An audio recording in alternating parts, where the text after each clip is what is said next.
आपकी हेडिंग है वेग। कक्षा 9 के लिए आज वेग। वेग क्या होता है? अरे मेरे भाई, वेग उसी को कहते हैं जिस स्पीड से हम चलते हैं, हम कितने वेग से चलते हैं, कितनी तेज से दौड़ सकते हैं, वही तो हमारा वेग है। कोई कहता है हम तो इतने सेकंड में इतना मीटर दौड़ सकते हैं, इतने मिनट में इतना मीटर, वही वेग हमारा। वेग क्या होता है हम बताएंगे आज। वेग के बारे में ऐसा बताएंगे कि आपको कभी नहीं भूलेगा, कतई नहीं भूलेगा। अगर आप भूलना भी चाहेंगे तब भी नहीं भूल पाएंगे। अगर वीडियो अगर पसंद आएगा तो हमारे बताने के बाद आप लाइक करिएगा, शेयर करिएगा, कमेंट करिएगा, चैनल को सब्सक्राइब भी करिएगा। देखिए वेग किसे कहते हैं। कह रहा है कोई वस्तु एकांक समय में एक निश्चित दिशा में जितनी विस्थापित होती है उस वस्तु का उसे वेग कहते हैं। कह रहा है कोई वस्तु एकांक समय में जितनी दूरी विस्थापित होती है उस वस्तु का उसका हम क्या कहते हैं? वेग कहते हैं। वेग किसे कहते हैं आपको बताया ना। कोई भी वस्तु हो जितने समय में एकांक समय में जितना विस्थापन तय कर लीजिए, यानी मतलब जितनी दूरी एक समय तय कर लीजिए, एकांक समय जितने समय में जितनी वह दूरी तय कर ली जाएगी वही उसका वेग होगा। वेग किसे कहते हैं? कोई वस्तु हो एकांक समय में जितनी दूरी विस्थापित कर ले जाए, जितनी दूरी तय कर ली जाए, उसी को हम उसका वेग कहते हैं। मान लीजिए 1 मिनट में हम 15 किलोमीटर दौड़ते हैं, ऐसा हो सकता है? नहीं होगा, कतई नहीं होगा। 1 मिनट में मान लीजिए 500 मीटर, 1 मिनट में मान लीजिए 500 मीटर में दौड़ता हूँ, तो वही मेरा जो 500 मीटर में मेरे दौड़ने का वो भाग, दौड़ने का जो स्टाइल है उसी को हम कहते हैं वेग। जो हम 500 मीटर दूरी तय करेंगे अपने पांव से उसी को हम कहते हैं वेग। वेग किसे कहते हैं? कोई वस्तु एकांक समय में एक निश्चित दिशा में जितनी विस्थापित होती है उसे वस्तु का वेग कहते हैं। अर्थात वेग बराबर विस्थापन बटे समय अंतराल होता है। अर्थात वेग बराबर विस्थापन बटे समय अंतराल। विस्थापन को डेल्टा एस और समय अंतराल को डेल्टा टी, यानी कि विस्थापन तथा समय अंतराल को भी हम क्या कहते हैं? सॉरी, विस्थापन तथा समय अंतराल के अनुपात को हम क्या कहते हैं? वेग कहते हैं। वेग की परिभाषा आप खुद से बनाइए। वेग किसे कहते हैं? विस्थापन तथा समय अंतराल के अनुपात को हम क्या कहते हैं? वेग कहते हैं। अब आप लोग सोचेंगे सर जी डेली अनुपात करते हैं, अनुपात का मतलब होता क्या है, यही ना सोचेंगे। तो हम ना बताते हैं होता क्या है अनुपात का मतलब। अनुपात का मतलब बटे होता है। क्या होता है? बटे। मतलब जिससे उसका जैसे 1:2 है, तो यानी का 2 का 1 में भाग है ना।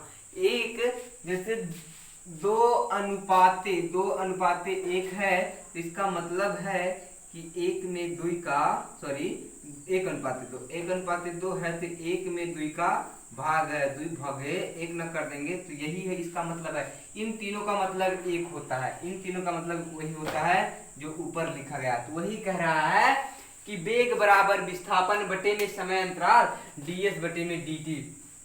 विस्थापन को ds से, समय अंतराल मतलब dt। कह रहा है कि एक बार वेग की परिभाषा फिर से, अगर समझ ना आया तो वीडियो यहीं पे पुश कर दिए, बंद कर दीजिएगा, मत देखिएगा, लेकिन अगर समझ में आएगा तो वीडियो पूरा देखिएगा। कह रहा है कोई वस्तु एकांक समय में एक निश्चित दिशा में जितनी विस्थापित होती है उसे वस्तु का वेग कहते हैं। अर्थात वेग बराबर विस्थापन बटे में समय अंतराल, समय अंतराल यानी कि ds बटे में dt, जहां पे ds आपका विस्थापन है, dt आपका समय अंतराल है। चलिए कह रहा है वेग एक, एरो बना के लिखेंगे इसको, वेग एक सदिश राशि। वेग एक सदिश राशि क्यों है? चूंकि उसको दिशा के साथ साथ परिणाम की भी आवश्यकता होती है, दिशा के साथ साथ परिणाम की भी आवश्यकता होती है, इसलिए वह वेग क्या है? वेग एक सदिश राशि है। वेग एक क्या है? सदिश राशि है। कह रहा है वेग एक सदिश राशि है, इसका मात्रक मीटर प्रति सेकंड होता है। मीटर यानी कि यह मतलब होता है दूरी और टी मतलब होता है समय, यानी कि दूरी का मात्रक होता है मीटर, मीटर प्रति सेकंड। विस्थापन में भी क्या होता है? दूरी ही होता है, विस्थापन भी दूरी ही होता है, और मीटर प्रति सेकंड इसका मात्रक होता है मीटर प्रति सेकंड। फिर कह रहा है त्वरण। त्वरण बहुत इजी है, इजी है कहने का मतलब, अगर एक बार थोड़ा सा आप लोग मन लगाएंगे तो भैया ऐसा दिमाग में बैठेगा तो कभी निकलेगा ही नहीं। मुझे तो जान लीजिए कक्षा 7 से याद है कि त्वरण किसे कहते हैं। त्वरण किसे कहते हैं? त्वरण मंदन, ऋणात्मक त्वरण, धनात्मक त्वरण, ये सब मुझे कक्षा 7 से याद है। बस देखिए क्या है। कह रहा है किसी गतिशील वस्तु के वेग परिवर्तन की दर अर्थात इकाई समय में होने वाले वेग परिवर्तन को त्वरण कहते हैं। कह रहा है किसी गतिशील वस्तु के वेग परिवर्तन की दर अर्थात इकाई समय में होने वाले वेग परिवर्तन की दर को हम त्वरण कहते हैं। ठीक है, त्वरण किसे कहते हैं? कह रहा है किसी गतिशील वस्तु, यानी कि गतिशील मतलब जो चल रही हो, कह रहा है किसी गतिशील वस्तु के वेग परिवर्तन की दर, कह रहा है वेग यानी कि जैसे मान लीजिए अभी हम 5 की स्पीड से चल रहे हैं, मान लीजिए टी समय में हम मान लीजिए कि शुरू अब जब हम वेग शुरू करेंगे तो जीरो से करेंगे, जीरो से कुछ समय बाद 5 मीटर हो जाएगा, 500 से 5 से फिर कुछ और बढ़ेगा तो समय लगेगा ना। कह रहा किसी गतिशील वस्तु के एकांक समय में परिवर्तन की दर अर्थात इकाई समय में होने वाले वेग परिवर्तन की दर को हम क्या कहते हैं, त्वरण कहते हैं। छोड़िए ये वाली परिभाषा देखिए, जो मैं बता रहा हूं उसको समझिए। कह रहा है किसी गतिशील वस्तु के वेग परिवर्तन की दर को हम त्वरण कहते हैं। कह रहा है किसी गतिशील वस्तु के वेग परिवर्तन की दर को हम क्या कहते हैं, त्वरण कहते हैं। यानी कि आप लोग ये कह सकते हैं वेग परिवर्तन की दर को हम त्वरण कहते हैं, किसी वस्तु के वेग परिवर्तन की दर को हम क्या कहते हैं, त्वरण कहते हैं। मान लीजिए मेरा स्पीड एक समय 5 था, कुछ समय बाद 15 हो गया, 15 बाद 20 हो गया, कुछ समय बाद 40 हो गया, 40 बाद 100 हो गया, 120 हो गया। तो मैं हर समय अंतराल पे अपना वेग परिवर्तन कर रहा हूँ। एक समय ऐसा भी आएगा धीरे धीरे घटता उसका वेग 0 हो जाएगा। वही कह रहा है किसी वस्तु के, मान लीजिए मेरा किसी वस्तु के वेग परिवर्तन की दर को हम क्या कहते हैं, त्वरण कहते हैं। त्वरण किसे कहते हैं, किसी वस्तु के वेग परिवर्तन की दर को हम त्वरण कहते हैं। और त्वरण को हम स्मॉल ए से व्यक्त करते हैं। त्वरण को हम किससे व्यक्त करते हैं, त्वरण को हम स्मॉल ए से व्यक्त करते हैं। कह रहा है कि यदि t समय में किसी वस्तु का वेग v1 हो, कह रहा है यदि t समय में किसी वस्तु का वेग v1 हो, v1 से बदलकर v2 हो जाए तो त्वरण बराबर a बराबर v2 माइनस v1 हो जाएगा अपान t। तो यही तो है एकांक समय अंतराल। कह रहा है कि किसी वस्तु के वेग परिवर्तन की दर को, दर मतलब ये भी दर मतलब होगा बटे ही। कह रहा है किसी वस्तु के वेग परिवर्तन की दर को हम त्वरण कहते हैं। v2 माइनस v1 हो जाएगा अपान t, यानी कि v2 माइनस v1 को हम लिख सकते हैं dv अपान dt। कह रहा है v2 माइनस v1 को हम लिख सकते हैं dv अपान dt, यानी कि वेग बटे समय अंतराल को भी हम क्या कहते हैं, त्वरण कहते हैं। कह रहा है किसी वस्तु की वेग परिवर्तन की दर को हम क्या कहते हैं, त्वरण कहते हैं। त्वरण को हम a से व्यक्त करते हैं। त्वरण को हम किससे व्यक्त करते हैं, त्वरण को हम a से व्यक्त करते हैं। कह रहा आगे अगली हेडिंग आपकी धनात्मक त्वरण। धनात्मक त्वरण किसे कहते हैं, यदि समय के साथ वेग बढ़ रहा है तो। कह रहा यदि समय के साथ वेग बढ़ रहा है तो उसे धनात्मक त्वरण कहते हैं। कह रहा यदि समय के साथ वेग बढ़ रहा है तो उसे हम क्या कहते हैं, धनात्मक त्वरण कहते हैं। कह रहा यदि समय के साथ वेग बढ़ रहा है तो उसे हम कहते हैं धनात्मक त्वरण। क्लियर है। मान लीजिए कि समय के साथ जैसे मान लीजिए t समय में मेरा वेग 0 था तो 1 सेकंड में 5 हो गया, फिर 20 सेकंड में 25 हो गया, 30 सेकंड में 40 हो गया। ऐसे जितना समय के साथ मेरा वेग बढ़ेगा उसे हम क्या कहेंगे कि उसे हम कहेंगे धनात्मक त्वरण कहेंगे। क्या कहेंगे, धनात्मक त्वरण कहेंगे। फिर कह रहा है ऋणात्मक त्वरण किसे कहते हैं। कह रहा है यदि समय के साथ वेग घट रहा है तो ऋणात्मक त्वरण कहेंगे। कह रहा है कि यदि समय के साथ वेग घट रहा है तो उसे हम ऋणात्मक त्वरण कहेंगे। और हाँ ध्यान दीजिएगा, ऋणात्मक त्वरण को ही हम क्या कहते हैं, मंदन कहते हैं। ऋणात्मक त्वरण को ही मंदन कहते हैं। मंदन का हम एग्जाम्पल बताएंगे। हम इसको बार बार पूछते हैं, बार बार बताते हैं। ऋणात्मक त्वरण को मंदन कहते हैं। और त्वरण किसे कहते हैं, वेग परिवर्तन की दर को हम त्वरण कहते हैं। और ऋणात्मक त्वरण को हम मंदन कहते हैं। मंदन किसे कहते हैं, ऋणात्मक त्वरण को हम मंदन कहते हैं। यानी कि जैसे ऋणात्मक त्वरण कहाँ उत्पन्न होगा, मान लीजिए आप बहुत स्पीड से साइकिल चला रहे हैं, एक या तो उसका ब्रेकर आ जाए या फिर कोई कुत्ता या कोई जानवर आ जाए, कोई इंसान आ जाए, तो आप जब ब्रेक लेते हैं, ब्रेक लेने के पश्चात जब आपका साइकिल का पहिया ब्रेक लगने के बाद कुछ दूर तक रगड़ता हुआ जाता है, वहीं पे आपका ऋणात्मक त्वरण उत्पन्न होता है। क्योंकि वहां पे वेग आपका एकाएक 0 हो जाता है, एकाएक 0 हो जाता है। आप मान लीजिए 40 में ब्रेक लगाएंगे, एकाएक उसका वेग 0 हो जाएगा। तो जब एकाएक वेग 0 हो जाएगा तो उसी वहां पे जब वो चक्का रगड़ेगा तो उसी को हम क्या कहेंगे, उसी को हम ऋणात्मक त्वरण कहेंगे। ऋणात्मक त्वरण को हम क्या कहते हैं, मंदन कहते हैं। ऋणात्मक त्वरण को हम क्या कहते हैं, मंदन कहते हैं। इसे ही हम मंदन कहते हैं। मंदन को हम माइनस ए से प्रदर्शित करते हैं। मंदन को हम किससे प्रदर्शित करते हैं, माइनस ए से प्रदर्शित करते हैं। एरो बना के लिखेंगे। त्वरण एक सदिश राशि है, कह रहा त्वरण एक सदिश राशि है, इसका मात्रक MKS प्रणाली में यानी कि पद्धति में मीटर प्रति सेकंड स्क्वायर होता है। त्वरण एक क्या है? त्वरण एक सदिश राशि है, इसका मात्रक मीटर MKS पद्धति में क्या होता है? मीटर प्रति सेकंड स्क्वायर होता है। त्वरण को हम किससे प्रदर्शित करते हैं? त्वरण को हम केवल स्मॉल a से व्यक्त करते हैं। त्वरण को हम स्मॉल a से प्रदर्शित करते हैं। त्वरण को किससे हम प्रदर्शित करते हैं? स्मॉल a से। एक बार पूरा फिर से देखेंगे क्या? देखेंगे, चलिए जल्दी से देख लीजिए। वेग किसे कहते हैं? कह रहा है कोई वस्तु एकांक समय में एक निश्चित दिशा में जितनी विस्थापन तय करती है, विस्थापित होती है, उसे हम उस वस्तु का वेग कहते हैं। तो अर्थात वेग बराबर होगा विस्थापन बटे में समय अंतराल। विस्थापन बटे में समय अंतराल हो जाएगा ds/dt और इसका मात्रक होता है मीटर प्रति सेकंड स्क्वायर। वेग एक क्या है? सदिश राशि है। फिर कह रहा है त्वरण किसे कहते हैं? कह रहा है किसी गतिशील वस्तु के वेग परिवर्तन की दर को अर्थात इकाई समय में होने वाले वेग परिवर्तन को त्वरण कहते हैं। या इसकी दूसरी परिभाषा क्या है? कह रहा है किसी गतिशील वस्तु के वेग परिवर्तन की दर को हम क्या कहते हैं?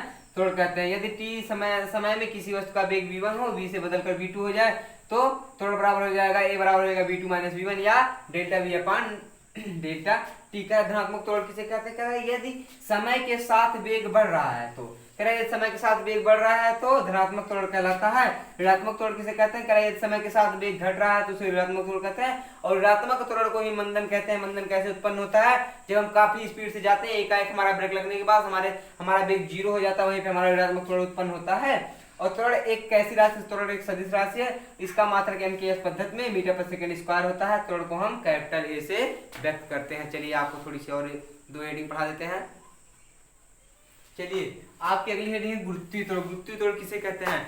भैया गुरुत्वीय त्वरण इसको कहते हैं जो मान लीजिए हम अपने हाथ से जो चीज ऊपर फेंकते हैं तो पृथ्वी का गुरुत्वाकर्षण बल होता है, उसी के कारण वह नीचे आ जाता है। देखिए क्या है? कह रहा है पृथ्वी की ओर स्वतंत्रता पूर्वक गिरती हुई वस्तु का वेग में 1 सेकंड में जितनी वृद्धि हो जाती है उसे हम गुरुत्वीय त्वरण कहते हैं। इसे हम g से व्यक्त करते हैं। कह रहा है पृथ्वी की ओर स्वतंत्रता पूर्वक गिरती हुई वस्तु के वेग में 1 सेकंड में जितनी वृद्धि हो जाती है उसे हम गुरुत्वीय त्वरण कहते हैं। इसे हम g से व्यक्त करते हैं। कह रहा है पृथ्वी की ओर स्वतंत्रता पूर्वक गिरती हुई वस्तु का वेग 1 सेकंड में जितनी वृद्धि हो जाती है उसे गुरुत्वीय त्वरण कहते हैं। इसे हम g से व्यक्त करते हैं। किसे हम g से व्यक्त करते हैं? गुरुत्वीय त्वरण को हम किससे व्यक्त करते हैं? g से व्यक्त करते हैं। कह रहा है पृथ्वी की ओर स्वतंत्रता पूर्वक गिरती हुई वस्तु का वेग 1 सेकंड में जितनी वृद्धि हो जाती है, उसमें 1 सेकंड में जितना वृद्धि हो जाएगा उसी को हम क्या कहेंगे? गुरुत्वीय त्वरण कहेंगे। और गुरुत्वीय त्वरण को हम g से व्यक्त करते हैं। एरो बनाकर लिखेंगे। किसी वस्तु की ऊपर से नीचे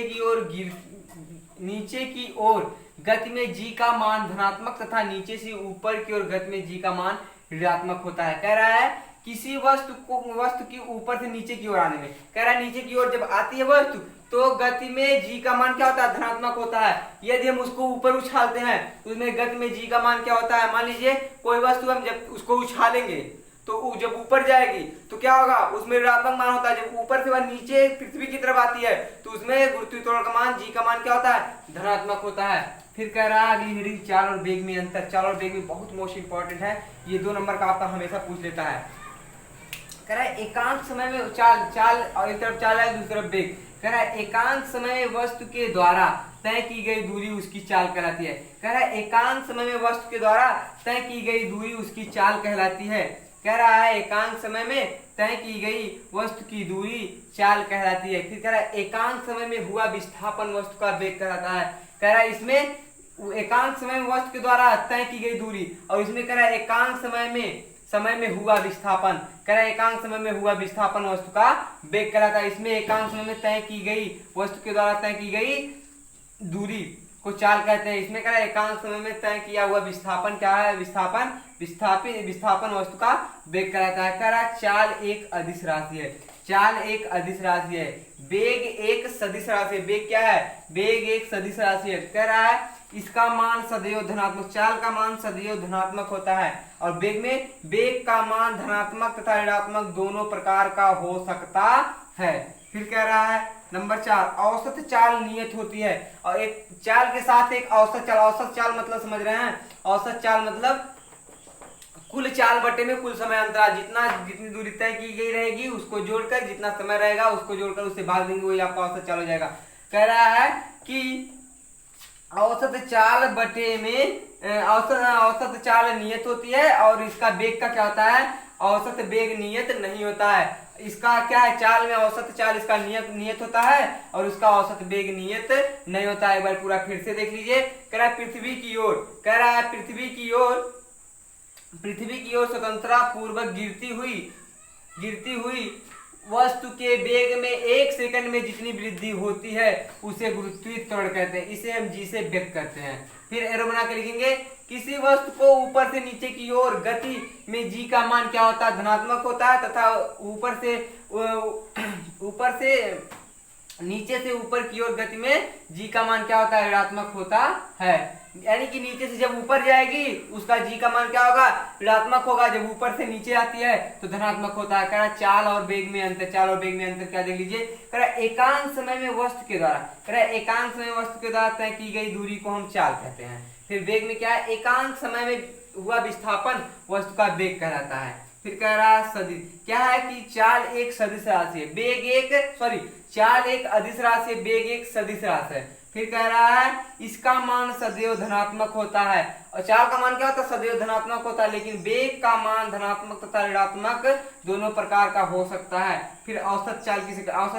औसत चाल नियत होती है और औसत वेग आपका नियत नहीं होता है। औसत चाल आपकी नियत होती है और औसत वेग आपका नियत नहीं होता है। चलिए, हमने आपको पहले बताया था, अगर वीडियो पसंद आया तो लाइक करिएगा, शेयर करिएगा, कमेंट करिएगा, चैनल को सब्सक्राइब भी करिएगा और अपने दोस्तों को बताइएगा कि आरएल मेमोरियल इंटर कॉलेज का ऑनलाइन क्लास चल रहा है, ताकि वो लोग भी ऑनलाइन दे सकें। भैया, अगर वीडियो को पसंद आया हो तो आप लाइक नहीं करते हैं, लाइक तो कर दिया करिए कम से कम। मुझे तो कम से कम ये पता चले मेरे बच्चों को मेरा वीडियो पसंद आ रहा है कि नहीं पसंद आ रहा है। चलिए, मिलते हैं आपसे अगले वीडियो में, तब तक के लिए जय हिंद।